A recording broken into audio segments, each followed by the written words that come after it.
Comme on le sait tous, cette crise a marqué profondément à la fois la société, nos organisations, nous individuellement. Qu'est-ce que toi, tu as pu observer comme modification, comme apport pendant cette crise? Bah, et dans cette crise c'est absolument folle, il y a des milliards de choses à dire, beaucoup deviennent banales d'ailleurs. Moi, à l'intérieur de tout ce maelstrom, j'ai cru entrevoir deux choses distinctes mais connexes.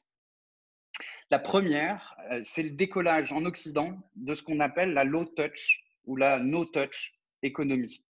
En fait, ça faisait 15 ans qu'on regardait nos amis asiatiques avec un mélange de curiosité et d'ironie, développer de nouveaux produits, de nouveaux services sanitaires pour les gens au quotidien, soit dans un registre domestique, soit en entreprise.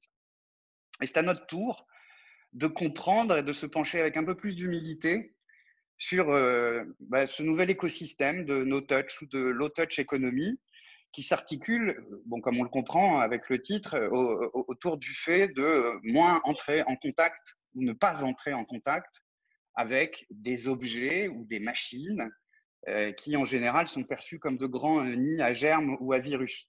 Je prends un exemple, auquel on répondra d'ailleurs tout à l'heure, c'est les pads d'ascenseur pour pouvoir choisir son étage. Je pense que ça devient une phobie commune à tous. On sait qu'en faisant ce geste, on a des sensations très précises. Et du coup, pendant la période du confinement, et encore en ce moment, on a vu beaucoup de ces produits, des vidéos de ces produits ou des news à propos de ces produits débarquer. Et je vais vous montrer quelques images un petit peu de ces différents produits pour comprendre bien que c'est un écosystème réel qui est en train de se construire et qui maintenant va être mondial et pas simplement euh, confiné à la Chine, j'allais dire. Euh, prenons le premier. Les objets, on les connaît. Ce sont des bornes pour avoir les mains propres.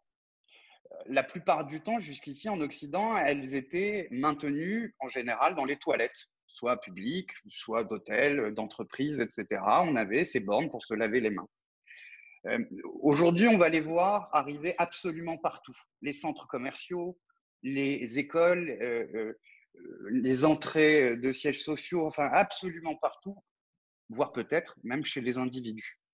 Je prends un exemple super, c'est une entreprise française qui a travaillé pendant 3 années sur son produit, qui s'appelle Ever Clean Hand. C'est une borne, ils ont travaillé 3 années en R&D, notamment pour constituer pour formuler le liquide qui est censé nettoyer les mains et qui est extrêmement efficace, 99,99% de germes éliminés, et pour respecter l'épiderme. Donc, on va voir ces machines fleurir absolument partout. Un petit peu plus sophistiqué, bien qu'assez invisible par définition, on va assister à l'apparition de plein de revêtements, des peintures également à mettre dans les hôpitaux, à mettre dans les entreprises, mais qui font la promesse, semble-t-il validée scientifiquement, que pendant 90 jours, aucun virus, aucune chose dangereuse de ce type ne peut s'agripper à la surface sur laquelle le revêtement a été appliqué. Plus gadget avant d'arriver aux choses très sophistiquées. Ces objets, on les connaissait, on les avait comme ça brosés très rapidement sur Wish ou sur Amazon. Ce sont des petits boîtiers à l'intérieur desquels on place son téléphone mobile et qui font la promesse qu'en quelques petites minutes, les téléphones vont pouvoir être cleanés par une diffusion de lumière UV assez intensive. D'accord ? On va aussi voir en Occident fleurir à peu près partout ce type de petits boîtiers. Mais un peu plus futuriste et un peu plus divertissant visuellement. On a des robots. Les robots, on en a deux. On a, et vous voyez les images au moment où je vous en parle, on en a un qui est constitué de 8 énormes tubes UV, de projection de lumière UV, et qui détecte les germes et les virus, se rend sur l'endroit et projette la lumière pour tout nettoyer. On conçoit évidemment que c'est le type de robot qu'on va trouver dans les hôpitaux, qu'on trouve déjà dans quelques hôpitaux en Chine notamment. Et puis on a une version plus évoluée, plus spectaculaire, c'est la même chose, mais en drone. Donc, le drone se balade avec ses lumières UV, détecte l'endroit où il faut aller, arrive, projette la lumière et repart faire ce qu'il a à faire ailleurs. Voilà. Le dernier, pour un petit peu comme ça, c'est juste pour vous tracer, pour créer un sillon, hein, ça n'est absolument pas exhaustif. Le dernier, c'est mon foufou.